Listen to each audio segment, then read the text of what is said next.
많은 사람들이 아담의 죄 때문에 사람들이 지옥에 가는 거라고 생각합니다. 근데 그건 반은 맞고 반은 틀린 말이에요. 아담이 범죄해서 모든 사람이 전적으로 타락한 건 사실이지만 대부분의 사람들이 지옥에 가는 건 원죄뿐만이 아니라 실제로 죄를 지었기 때문이에요. 하나님은 하나님의 법을 기준으로 이 세상을 판단하십니다. 하나님의 법은 지극히 거룩하고 의로우며 선해요. 근데 사람의 본성이 타락해서 사람은 도저히 율법이 요구하는 그 거룩한 삶을 살 수 없습니다. 그래서 죄를 짓는 거고 그 결과 모든 사람이 영원한 지옥에 떨어지는 거예요. 그럼 우리는 아무런 손도 못 쓰고 다 지옥에 가야 되는 겁니까? 아니요. 인류의 역사는 하나님께서 우리를 죄로부터 구원하고 하나님 나라를 다시 회복하는 과정이에요. 그리고 하나님은 이미 이 죄의 문제를 예수 그리스도를 통하여 해결하셨습니다. 그럼 하나님은 어떻게 이 죄의 문제를 해결하셨을까요? 하나님은 사람이 죄를 지었을 때 합법적으로 죄를 씻을 수 있는 방법을 알려주셨습니다. 그게 바로 제사제도예요. 하나님은 이스라엘 민족이 죄를 지었을 때 자기 대신 제물을 바침으로써 일시적으로 죄를 씻을 수 있게 하셨어요. 제사를 드리는 방식은 매우 번거롭고 잔인했습니다. 죄를 지은 당사자가 직접 흠없는 제물을 가지고 제사장 앞으로 가요. 그럼 제사장이 이 제물이 흠이 있는지 없는지 검수를 합니다. 검수를 마치면 제물의 주인은 제물의 머리에 손을 얹고 자기의 죄를 전가해요. 그리고 본인이 직접 칼로 제물의 목을 따고 배를 가르고 내장을 꺼내서 또 각을 떠서 제물을 죽입니다.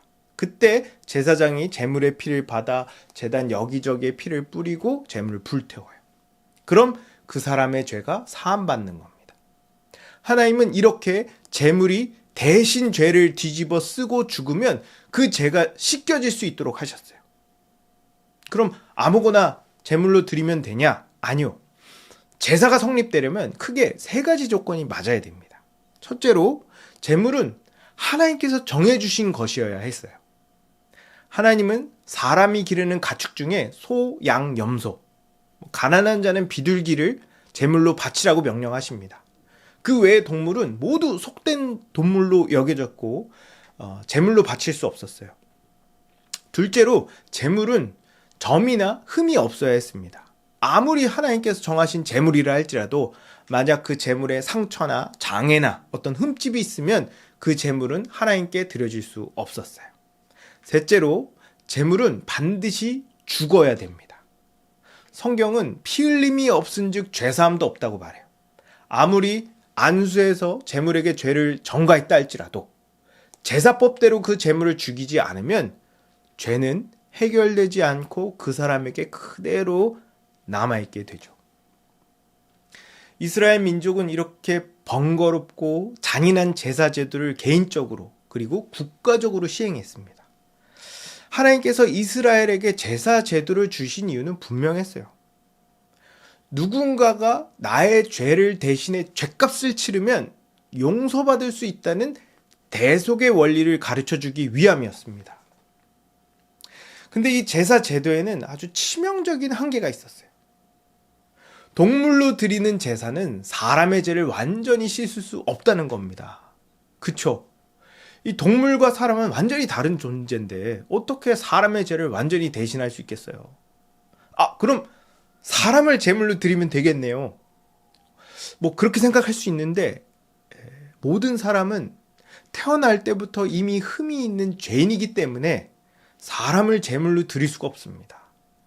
이런 제사 제도의 치명적인 한계 때문에 이스라엘 민족은 매번 수시로 제사를 드렸어요. 이 제사 제도가 가진 한계를 해결하고 죄를 완전히 씻어내기 위해서는 그에 합당한 제물이 필요했습니다. 근데 그런 제물이 이 세상에 존재하지 않으니 하나님의 아들이신 예수 그리스도께서 친히 제물이 되기 위하여 사람의 몸을 입고 이 땅에 오신 거예요. 어떤 사람은 아니, 하나님의 아들이신 예수님이 꼭 오셨어야 됩니까? 라고 질문합니다. 이렇게 질문하는 사람은 모든 악의 근원인 죄가 얼마나 심각한지 전혀 이해하지 못하는 거예요. 저는 복음의 기초 2과에서 죄의 본질과 그에 따른 저주를 설명했어요. 이 땅에서 우리가 겪는 모든 고통과 슬픔과 죽음은 죄가 이 세상에 들어온 결과입니다. 게다가 죄는 마치 치명적인 전염병처럼 시간이 지날수록 빠르게 확산하고 파괴력도 강해졌어요. 근데 사람의 능력으로는 이 치명적인 죄의 확산을 막을 방법이 전혀 없습니다. 왜냐? 사람이 이 죄를 퍼뜨리는 매개체였기 때문이에요. 창세기에 보면 하나님께서 노아와 그 가족 8명만 남기고 온 세상의 죄를 심판하십니다. 야, 이 정도 했으면 죄가 씻겨질 만한데 얼마 안 돼서 다시 세상에 죄가 만연해져요. 왜냐? 노아와 그 가족들도 엄연히 아담의 후손이었기 때문이에요. 그래서 하나님은 이 죄의 확산을 늦추기 위해서 사람의 수명을 100세 이하로 제한하고 이 사람의 언어를 혼잡하게 만들어서 온 세상에 흩으십니다. 하나님께서 이런 조치를 취할 정도로 죄는 치명적이에요. 사람의 힘으로는 절대 죄를 극복할 수 없기 때문에 하나님께서 직접 인간의 몸을 입고 이 세상에 오신 거예요. 예수님은 사람의 몸을 입고 완전한 사람으로 이 세상에 오셨습니다. 예수님이 사람이셔야 되는 이유는 사람의 죄를 대신 지기 위함입니다. 아까 얘기했지만 동물은 그 존재적인 한계 때문에 사람의 죄를 전부 감당할 수 없어요. 근데 예수님은 완전한 사람이기 때문에 사람의 죄를 대신 지실 수 있습니다. 예수님이 다른 사람과 다른 게 있다면 죄가 없는 거예요. 예수님은 아담의 혈통이 아니라 성령으로 이전에 없었던 완전히 새로운 사람, 즉 둘째 아담으로 태어나셨기 때문에 죄가 없으셨습니다.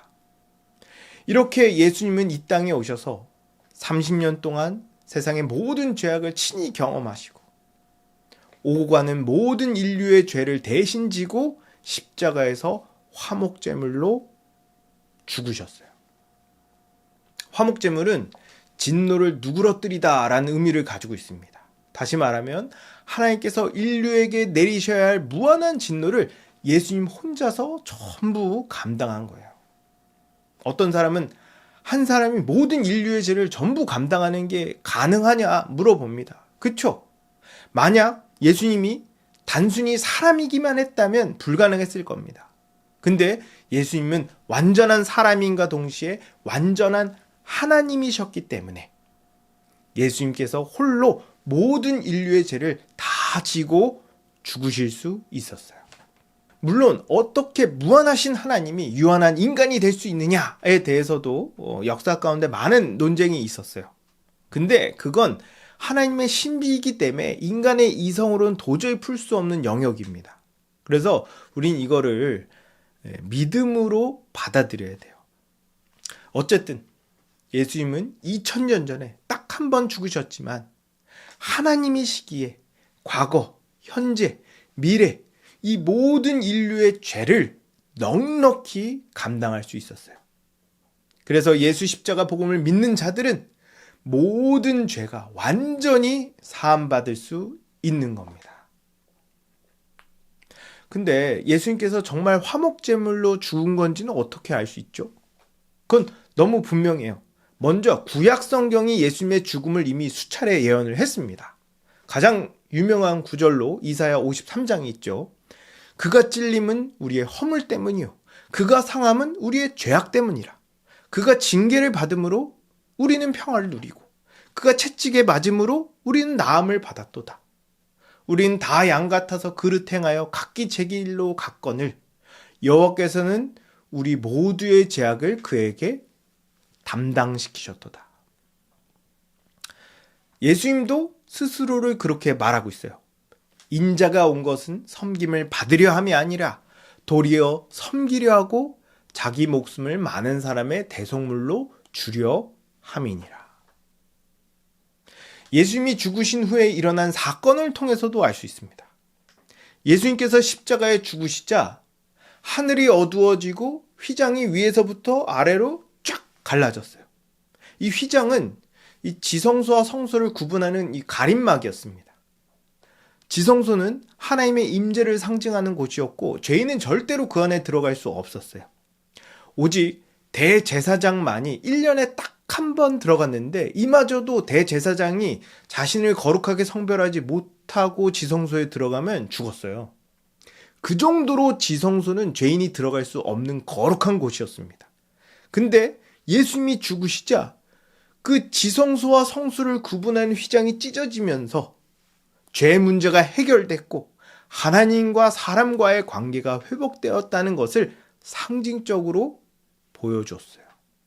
히브리서 10장 19에서 20절을 보면 그러므로 형제들아 우리가 예수의 피를 힘입어 성소에 들어갈 담력을 얻었나니 그 길은 우리를 위하여 휘장 가운데로 열어놓으신 새로운 살 길이요 그 휘장은 곧 그의 육체니라 라고 말해요. 이제 우리는 예수 그리스도를 통해 하나님께 나아갈 수 있게 됐습니다. 예수님은 우리의 죄를 대신 지시고 죽기 위해 오신 그리스도예요.